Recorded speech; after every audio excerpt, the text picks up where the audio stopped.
هذه اللي قدامكم قاع نعرفوها وقاع على بالنا باللي كانت من أبرز المطربات في مصر.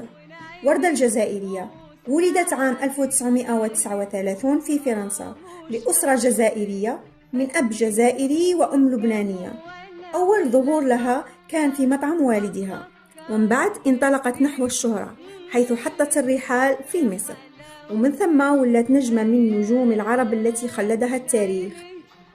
في الحقيقة اليوم حكايتنا ماشي على الأعمال تاع وردة، ولكن رايحين نحكوا على أصعب موقف تعرضت لها الفنانة القديرة وردة الجزائرية. ما تنساش تابوني به كل يوم يلحقك الجديد، ورواحوا نعاود لكم القصة.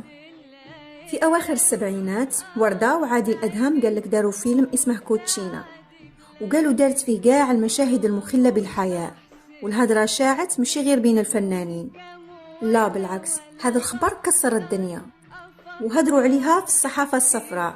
الصحافة الصفراء هي جرائد الإثارة.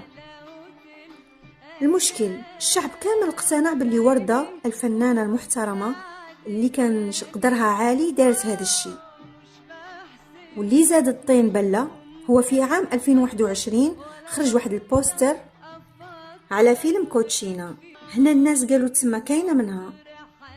وفي هذا الوقت خرج الناقد الفني طارق الشناوي قال لك واه صح دارت هذا الفيلم اللي اسمه كوتشينا، ولكن ما كملش اصلا وما نحط منه والو، تسمى كيفاه الناس ظنت باللي اباحي.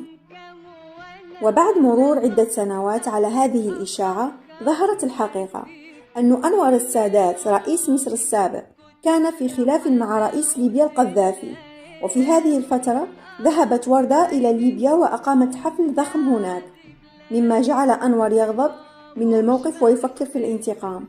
رغم أن الحفل أقيم بعام 1977، أنور السادات انتظر عامين حتى جاءت الفرصة في عام 1979 لما ظهرت فنانة منافسة لوردة على اللقب.